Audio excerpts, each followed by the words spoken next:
Hey y'all, hey. I just did a quick little harvest of snow peas and I watered everything. That was the primary goal of going out. I watered everything. Matter of fact, let me post this little clip of the garden. Oh, my bad. The counter's a mess too. I could at least move the stuff to the side and make it look like everything's fake clean.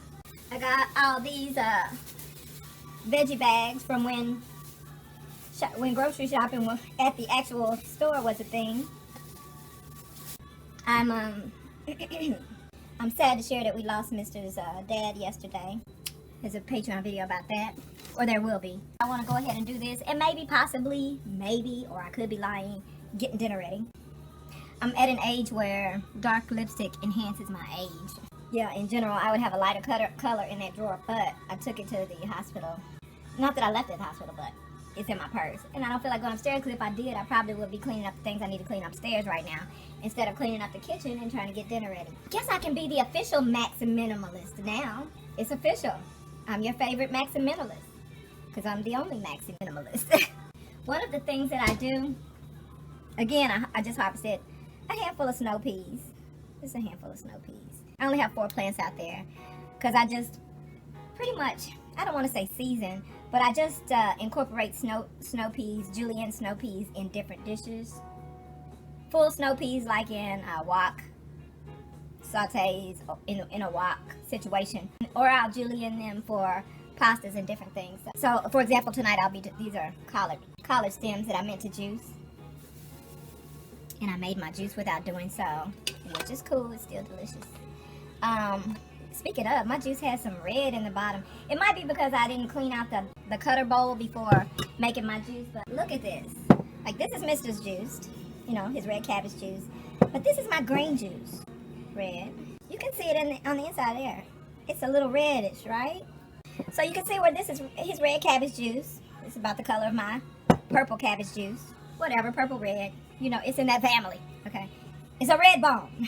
And this is my green juice. You can see it separates because I don't remove the foam on my juice. But at the bottom, you'll see this red. What the hell is that? I can only assume it's part of the cabbage juice that got into my green juice from not washing the blender bowl before making the green juice. I also made some yammy juice. Plenty of juice and popping off yesterday. It was before his dad took a turn for the worst. So here you'll see I have more bottles. In fact, these are the only clean bottles I have left. I'll run the dishwasher again and fill up a couple of more possibly. But one of the things I'm doing in my MaxiMinimalism, in my rationing and MaxiMinimalism preparedness, whatever you want to call it, as your favorite MaxiMinimalist, what I'm doing in terms of rationing and preserving and being least wasteful with milk, I've taken a page out of the book of my juicing and opted to freeze, because after having the bright idea to freeze my yammet juice and just enjoy like an orange sherbet or a dessert drink or a treat, a non-cheat drink, a slushie, it gave me the idea to also freeze our veggie juice, because I'm so fed up with him.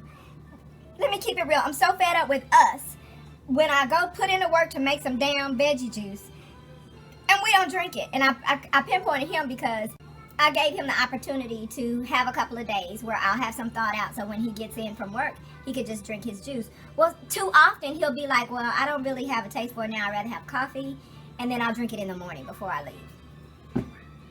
You know how many times he actually drinks it before he leaves in the morning? I think he did it twice. And I didn't mind because I end up drinking the juice myself. It's still vegetable juice. I don't have GERD, but it's good for me. It's like a different veggie juice. I don't have a problem drinking it. However, it's for him for a specific gastrointestinal diagnosis. It's for you. Bro, there's a reason why you haven't had a flare-up in 2 years. Take your medicine. Let that food be thy medicine. And then take your medicine. Yeah. And then on the other note, I get sick of me doing it, because this shouldn't give me a pass, but I get sick of me doing it because sometimes I put a little can of oil in my green juice.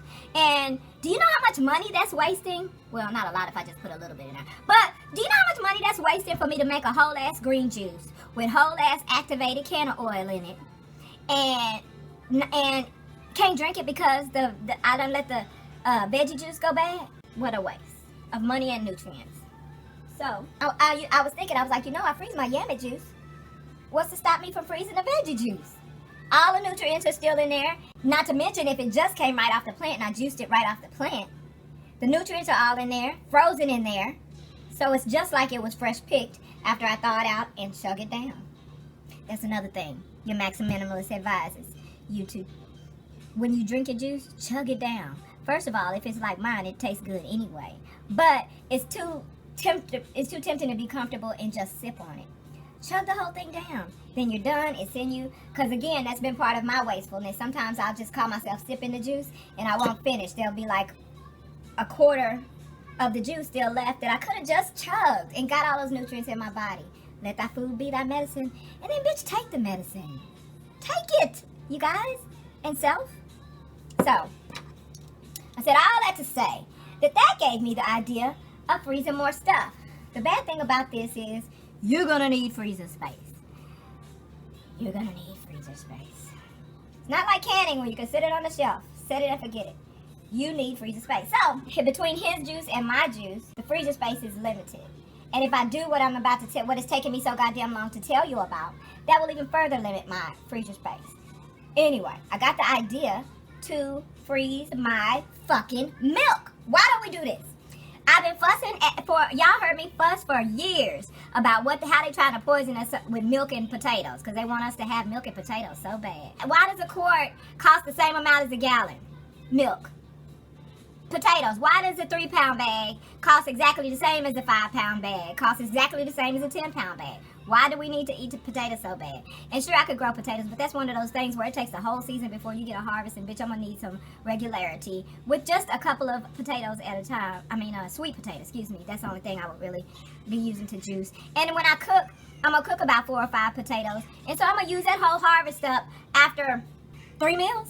It's too much. It's too long to wait for 2 little produce in comparison to how regularly we use it. Again, back to the original point, this gave me the idea to freeze my damn milk.